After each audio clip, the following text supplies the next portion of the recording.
नमस्कार दोस्तों इस बार जब श्री केदारनाथ की के कपाट खुले और श्री केदारनाथ के जब चारों धाम के कपाट खुले तो यात्रियों को अभी यात्रा का और उनके दर्शन का अवसर नहीं मिल पा रहा है। ये तो एक पक्ष हुआ, पर अगर आप देखें तो इससे सबसे ज्यादा नुकसान जो अभी वर्तमान में है वो उस क्षेत्र के लोगों का है जो कि इस चार धाम यात्रा पर अपने पूरे साल के रोजगार के लिए निर्भर रहते हैं। मेरे कहने का मूल ये है कि आज के समय में जो हिंदुस्तान का युवा है, उस युवा की सबसे बड़ी जरूरत है उसके लिए रोजगार के साधन, जीवन यापन के तरीके। हम 100 करोड़ के करीब हिंदू शायद इस बात से अनभिज्ञ हैं मेरे प्यारे दोस्तों अभी तक कि हमारा धर्म हमारे रोजगार के लिए, हमारे जीवन यापन के साधनों के लिए, या ये कहिए कि हमारी अर्थव्यवस्था के लिए कितना महत्वपूर्ण है और कितना महत्वपूर्ण योगदान निभा सकता है। प्रधानमंत्री मोदी उन्होंने जब पहली बार शपथ ग्रहण ली थी 2014 में, तब से लेके आज तक आदरणीय प्रधानमंत्री जी ने इस टूरिज्म और रिलीजियस टूरिज्म पे बहुत ही जोर दिया। हर भाषणों में उन्होंने कहीं ना कहीं इस चीज का उन्होंने उल्लेख किया है।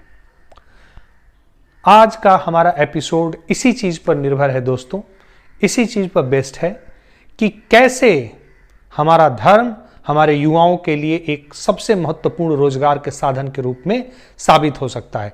तो इस चैनल को देखिए, इस एपिसोड को देखिए, लाइक करिए, सब्सक्राइब करिए और इसके साथ साथ अधिक से अधिक लोगों को शेयर करिए ताकि वो भी इससे लाभान्वित हो सके। अब देखिए, अयोध्या में श्री राम मंदिर का निर्माण हो रहा है, भव्य श्री राम मंदिर का निर्माण हो रहा है। वहां रामायण सर्किट भी बन रही है। इसके अलावा मोदी जी ने अपने आने के बाद कई सारे सांस्कृतिक और धार्मिक स्थलों पर उन जगहों के सर्किट बनाने का, काशी विश्वनाथ सर्किट बन रहा है, का निर्णय लिया। इसके पीछे का एक बहुत महत्वपूर्ण जो संकेत है वो हमें समझना है। देखिए, धर्म एक ऐसी चीज है जो राष्ट्र को एक साथ बांध के रखने में सक्षम है।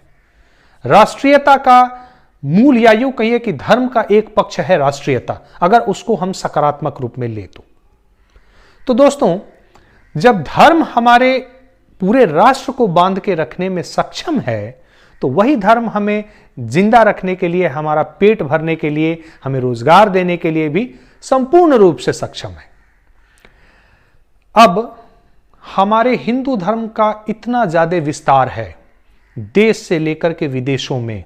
पहले हम देश की ही बात करें वैसे, कि इससे और इसकी कृतियों को, इसके मानकों को, इसके जो प्लेसेस ऑफ टूरिज्म है और प्लेसेस ऑफ वर्शिप हैं, उन पे अगर हम जाते हैं तो वहाँ एक अद्भुत, आप ये कहिए कि रोजगार के अवसर उपलब्ध हो सकते हैं। तकनीक की दुनिया है मित्रों, तकनीक के साथ हम कहीं से कहीं जुड़ सकते हैं। श्री रामेश्वरम जी में बैठने वाला इंसान श्री केदारनाथ में और श्री बद्रीनाथ में दर्शन कर सकता है। वैसे ही पटना के श्री हनुमान मंदिर में बैठने वाला इंसान वो कलकत्ता के मां काली के मंदिर का दर्शन कर सकता है। तो आज तो हर जगह की व्यवस्थाएं हैं। तो करना कुछ ऐसा हमें चाहिए कि तकनीक, धर्म और हमारे जो एक सकारात्मक सोच है, धर्म के प्रति हमारा जो एक सकारात्मक सोच है, ये सारा मिलकर के हमारे युवाओं को एक रोड मैप बना करके दे, एक पाथ बना करके दे, जहां पे कि उनका एम्प्लॉयमेंट भी सुनिश्चित हो सके।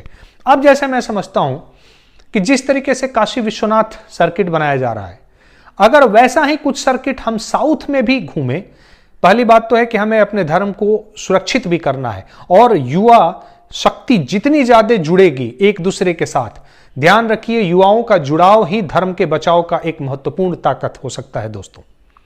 तो आज अगर पटना का, दिल्ली का, मध्य प्रदेश में, या आप ये कहिए कि उत्तर प्रदेश के किसी शहर से कोई युवा श्री रामेश्वरम जाता है, पद्मनाभ मंदिर जाता है, मीनाक्षी टेम्पल जाता है, या पहली बार जहाँ पे भगवान श्री राम ने श्री हनुमान जी के साथ मुलाकात की थी, जो हम्पी का क्षेत्र है, जो प्राचीन जमाने का किष्किंधा है, अगर हम वहां पे किष्किंधा सर्किट या हम्पी सर्किट बनाएं, श्री रामेश्वरम सर्किट बनाएं, मीनाक्षी सर्किट बनाएं, तो मेरा मानना है कि, और हां, तकनीक इस बात में हमें मदद करेगी दोस्तों कि इन चीजों के प्रसार प्रचार में वो भारत के कोने कोने में इस चीज को फैलाए, जिससे कि युवा प्रेरित होकर के जाए।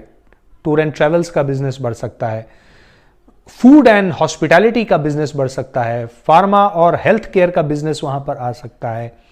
इसके अलावा अनगिनत रास्ते बन सकते हैं। जब एक भव्य कहीं पे कोई धार्मिक स्थल तैयार होता है, उसके आसपास हर इंडस्ट्री अपने अपने तरीके से डेवलप करती है, और हिंदुस्तान जैसे क्षेत्र में जहां सिर्फ हम नौकरियों पर निर्भर नहीं रह सकते, उसके अलावा नौकरी के अलावा स्वरोजगार, स्व व्यवसाय, जो किसी भी देश की आर्थिक व्यवस्था को और उसके युवाओं को सुरक्षित करने में, उनको और आगे बढ़ाने में, इंपावर्ड करने में, दैट इज व्हाट वी से, गेटिंग इंपावर्ड करने में मददगार है, तो वो है धार्मिक स्थान और धर्म का संरक्षण।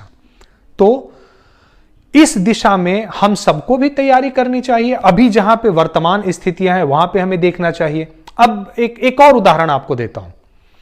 आज आप इस कोरोना के काल में देख रहे हैं कि बड़े बड़े शहरों में या जहां भी लोग यहां से हट करके प्रकृति के वातावरण में रहना चाहते हैं, तो अगर हम अपने धार्मिक संस्थानों में, धार्मिक स्थलों पे